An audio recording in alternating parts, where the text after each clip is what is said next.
and this is voted to the Quadri Interrace Society.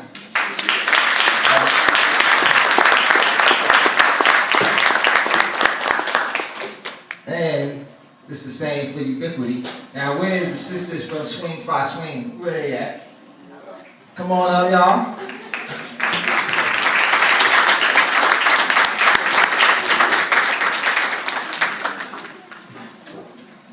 These sisters come on out. They help us raise a lot of money.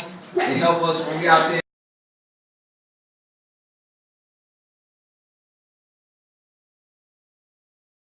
School students and a number of targeted scholarships, single mothers, specific education areas also to make sure that people have the resources to seek higher education and different training opportunities. Our education department also focuses on seminars. So one main program that we focus on is entrepreneurship. So we have training programs that provide funding as well as advice and tips for accurately starting a business and making sure that someone can maintain that once they have launched their business.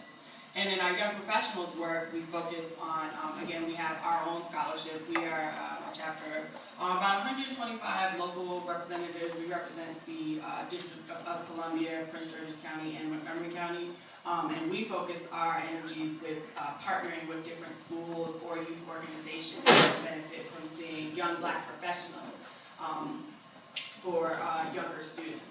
So one of our signature programs is the Mentoring Academy. It's Empowerment Academy, and we partner with, our last partner was actually Wingz Public Charter School, and we did seminars with them focused on economic empowerment, college readiness, and self-esteem programming. So we try to offer opportunities for young Black students to see young Black professionals who are making a difference, committed to service, and trying to excel in higher education and show them that pathway and offer them a support to do that also. So really, the Urban League's focus on education is discussions about what we can do and then trying to actively integrate into the current educational system. Thank you. Taylor Amos from Delta Sigma Theta sororities. Apologize. I know that your organization does a lot of work around education, so can you tell us a little bit about yourself and also the programs that you have? Well, yeah, my name is Taylor Amos. I am a graduating senior political science major from Chicago, Illinois, currently attending Howard University. And for educational development is one of our 5 programmatic thrusts. He's only made 2 national conventions, and one because he was on dialysis. And so we know how important it is to spend time with your family, your grandchildren, your great-grandchildren, especially as an elder. But he spent his time with us, with me, going into prisons, traveling across the country. He's been to every African country on the continent, at least once. So we thank Baba Seydou, how do you say that big old word, posthumously? Posthumously. See, I got to take me an English grammar class. But we have, he's an ancestor now, so that's what that means. So we have a red, black, and green flag that we wanted our national chairperson to present to the family of Baba Seydou. So his daughter came all the way down from Beltsville, and we wanted to give her this flag. Yes, sir.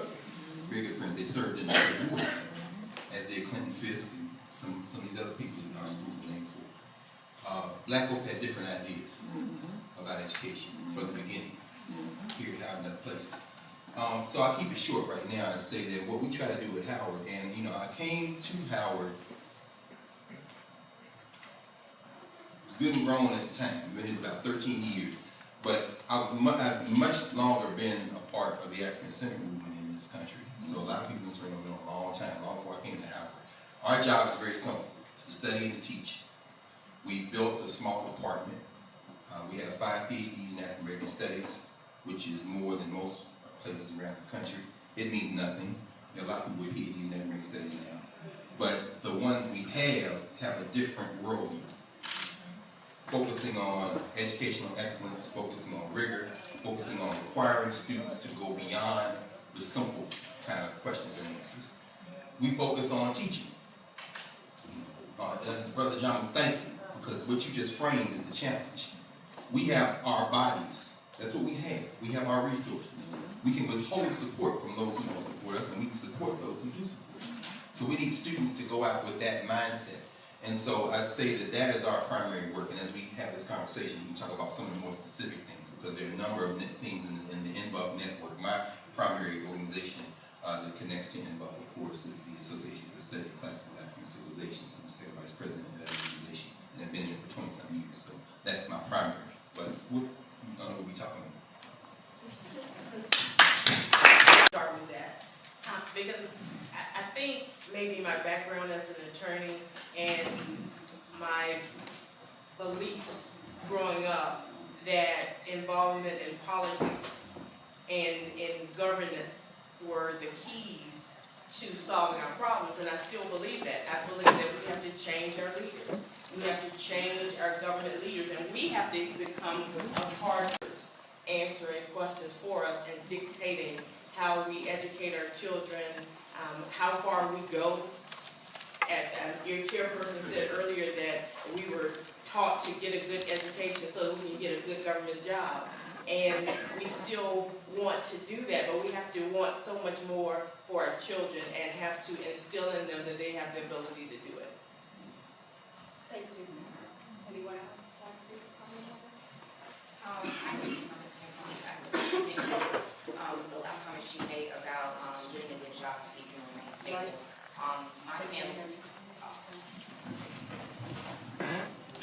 My family, like everyone else, has been, through economic struggles in the past couple of years. And my father, as I went to college, always said, do something that's going to make you some money.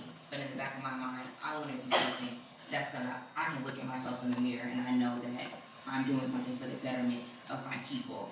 So I keep that in the back of my mind, like, yeah, you want me to be stable, you want me to go through the same struggles as you do, but it starts now at this level of education, because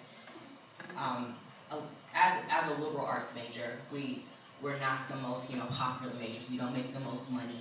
And a teacher of mine that I had for humanities, he just kind of encouraged us. He was like, look at what the school, like even at Howard, look at what the School of Business is doing. Like, they're basically selling us out. Like, we have sponsors such as Target, JP Morgan, Morgan Stanley, and they're picking us out for these high-paying jobs, but we're not giving them back to our community. We'll graduate with a BS or a BA or a BA in whatever we get, and we're not bringing it back. We're not bringing that education back. So it starts with us that are getting these college degrees, and especially at Howard University, where this is the only time when we will be around other young Black students with that same conscious thought. Because if you go down the street to American University, there won't be that center of excellence, so that you won't have that support system. So I challenge my peers to just educate not only your peers, but also educate your parents and to let them know that it's not just about the paycheck that comes in, it's about pulling back to pull forward.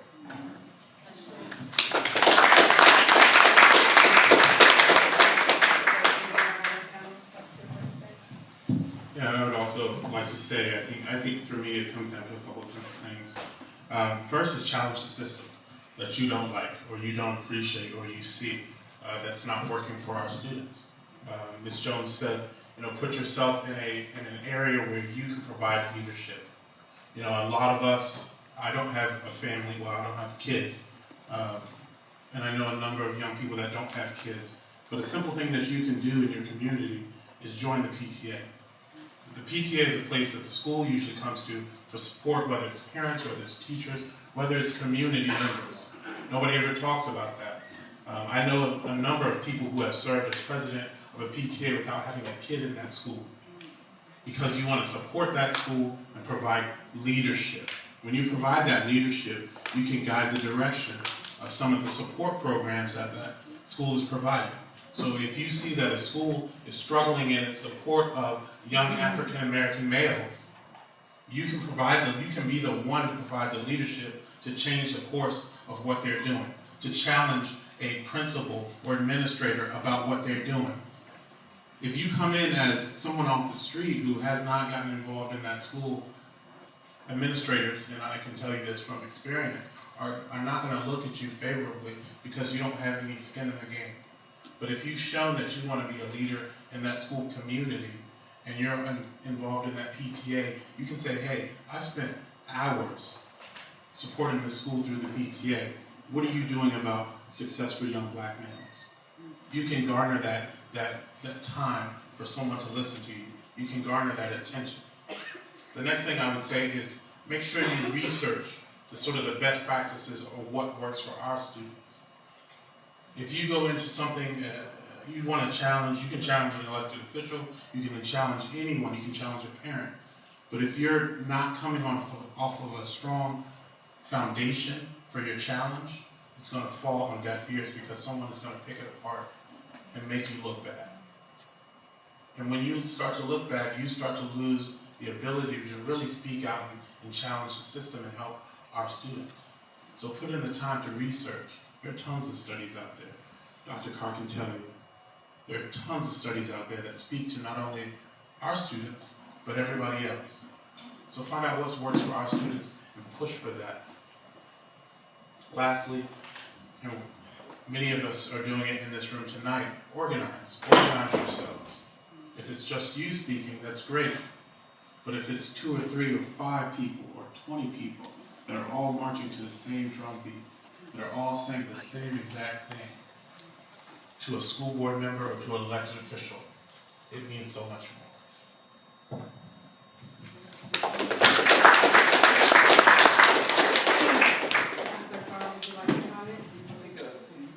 Oh, no, I was just gonna make one comment. And it's the question of how effective this is with change in the moment is questionable. But I think it's important to note something that we do is speaking with children about their education and as it is now, and if they're receiving what they need. Starting them in a conversation early about what they're experiencing instead of waiting to college to think about it. How are you learning? Talking to them about their school. And then they're the ones that are starting to advocate for themselves. I know when I was in school, I testified in front of my school board many times, and that was something that made me an advocate and a leader early on. And I appreciated those opportunities to speak on my own behalf. So I think at the very least, it creates a mindset of leadership very early on, which is important for getting change as we move on.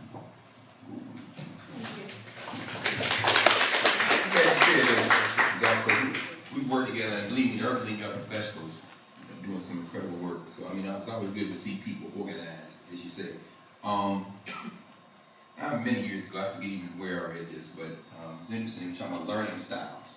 And somebody said, you ask a black child at night, you want to take a bath? Child says no and gets in trouble. But if you weren't going to get the child an option, why did you ask them? But that same child goes to school, Khalil, you want to take a nap? No. And then he gets punished because he don't want to sleep. You got to get on the mat. Now you got to go to the principal's office. But you asked me. My point is, you don't ask children. You instruct children. We are a race of children now.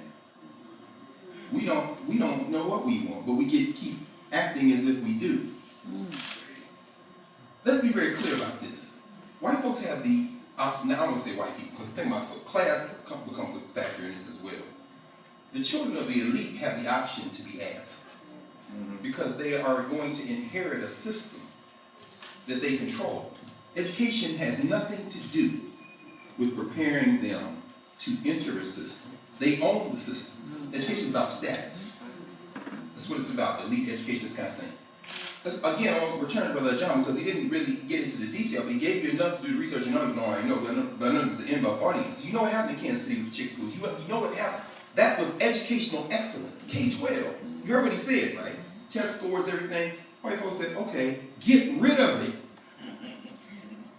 So the barometer for success is not whether or not you achieve academically.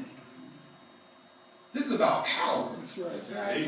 Michael Lappo, Henry Giroux. There's a ton of books out there writing about the crisis in capitalism, late capitalism. The system is already collapsing, and those who are in power are so terrified about what's going to happen that now they've just disabused all illusions. If this was about creating institutions for our children to score well on tests and to get a good education, build some stuff, and become an investor class, then we would be able to do that. But let me be very clear. I'm going to go back to the 1940s. St. Clair Drake and Horace Cayton wrote a big book called Black Metropolis about Chicago. The last chapter of that book, St. Clair Drake and Horace Cayton say that black folks were after two things. Number one, to represent the race in two ways. Number one, by representative Negroes who achieved and said, if we achieve, the race can achieve. That's typically what we celebrate during Black History Month. And number two, policies that would affect the group. But those policies would be directed at ending discrimination. 20 years later, W. Du Bois said, I can see the day will come when the laws are equal. And then we will have to settle the real issue. Who are we and who are we going to be? That's the real issue. Because the laws on the books, let's go back to Roberts versus Boston, Council, I know you can appreciate this. 1820s, Prince Hall's son put a school in his house. Because the black students couldn't go to school with the white students in Boston. They filed a case to let them go to school. Once they got into white schools, what did the white people do? They left those schools. The schools are segregated now. That's been going on since the 19th century in America. Let me conclude with this. We have no understanding of systems. And as a consequence, what we call a good education is a worthless education. There is no such thing as an institution outside the African schools that are even attempting to provide students with a good education. It's a good education is not students who are skilled in science, technology, engineering, and math. That's the 19th century paradigm of the people who met at Cape Springs, West Virginia, people who met at Lake Mohawk, New York, and General Howard, all these cats that Ajamu was talking about. You can read about it in William Watkins' books, The White Architects of Black Education, James Anderson's book, The Education of Blacks in the South. This is voc ed. That's what STEM is vocational education. There are no jobs for these people. There are no jobs for these people. There are a handful of jobs for the black elites who will then be used to tell the rest of us, see, nigga, it's your fault. That's right. You can't do this. But this system has already collapsed. What do we need? We need to separate. And we need to have the same mentality that people had that slavery allowed them to preserve, which was what? This system is our open and notorious enemy. And there is no bridge built to it. I'm saying that you have to study this. You can get 4.0s and perfect ACT, SAT scores, and you know what you'll get? You'll get elevated. And the million you left will be told, see, nigga, it's your fault. There is no way to succeed by succeeding in this system. It must be openly opposed. And you know how we know it will be opposed? You're going to lose your election. We're going to lose our jobs. And everybody else is going to say, oh, galvanize support, and then we might get free. But until we're doing that, I really don't know what we're talking about. I'm very serious about that. Wow. With the, I guess you would say in the areas of home education, as you know, NBUF has a Saturday school, and I would like to ask all of you, how can we collaborate together to expand the Saturday schools? Because as it is right now, we know that our children are not learning what they need to learn in school. So how can we collaborate together to expand the Saturday school so that we ensure that our children are getting the proper education that they need? Well, I would start by saying hopefully all of our organizations are in some sense providing some home education through the programs that we're offering. I know several of the speakers talked about the programs that the organization sponsor. And of course, Blacks in Government also offers scholarships for college students, and we also have annual oratorical and STEM programs because we do want our students to be successful in the system in which they are currently operating. And so hopefully we can all pull together and start to pull the resources that we're separately using in our programs and really pull together and make everything bigger and broader and reach some sort of consensus. And I think I would be remiss if you said this is your last question in not thanking this organization for bringing us together so that we can see some of our similarities and begin to move closer towards collaboration. So thank you for that question. Taking money credits rather than even money. Why? Because those are a proxy for value. But the ultimate value, we don't get about to deal with Marx on this, but labor is value. If you withhold your labor, if you know who you are, you know what you will invest in, what you won't invest in, you can make a system collapse. You can literally say, I'm not going to school. We must acquire knowledge, skill, and then withdraw. You have to walk away. And what you will then realize is that white people in this country are the minority in the world. They're soon to be the minority in this country. And if you just pick up your paper and read what's going on in Congress and what's going on in every state legislature in this country as they tear their country down along the principle of anti-federalism. Go back and read the Constitution. What they are arguing now is the federal government, we're going to make sure that doesn't exist. If you can't control niggas from Washington, we will control them from Montgomery, Alabama. Our Constitution is not going to allow for that in Arizona. In Kentucky, we will tell you, hell no, you're not. And in North Carolina, we will dump $1 billion in it to make sure you don't get a job. I don't care how many skills you have. In other words, they are already dismantling the country. Yes, they are. And the American Negro is trying to figure out how to win an election. We are a race of children until we understand we have to withdraw long enough to study this thing and then implement a plan. And that's what Richard Allen and Absalom Jones and Sarah Allen and Morris Brown and all these, Fannie Jackson Cochran and the black schools that are named for black people, AME Church, AME Zion Church, Baptist Church, even those schools now. What is the school that's in the most trouble among HBCUs? Only one in the Atlanta University Center named for a black person. The second bishop of the African Methodist Episcopal Church, Morris Brown. That's right. Who was buried in Philly because he was from South Carolina. The reason he's in Philly is because that Negro was down there helping Denmark Vesey and them plan the rebellion. And when they got sold out by some Negroes who have blood direct ideological descendants and the Negroes that took the money in Kansas City, called themselves going to foment Afrocentric education, what I'm in Philly right now, and were used to sell y'all out. They passed a law in South Carolina and said, we can't have educated Negroes down here. And they built, the state legislature gave $100,000. Josh knows this, he's from South Carolina. $100,000 to build a place to make sure they could train their students, to make sure that it never happened. A military academy that still exists to this day called the Citadel. And they said these free Negroes can't come back to this state. So one South Carolinian is buried in South Philly with Richard and Sarah Allen. His name is Morris Brown. He's in the tomb at Mother Bethel AME Church with Richard and Sarah Allen because he couldn't go back home. And the only school named in the AUC for a black person, not Henry Morehouse, not Laura Spelman Rockefeller, is Morris Brown. Begging for pennies because the Negroes in the AME Church have forgotten that self-determination is the way to freedom. I want to thank all of our panelists.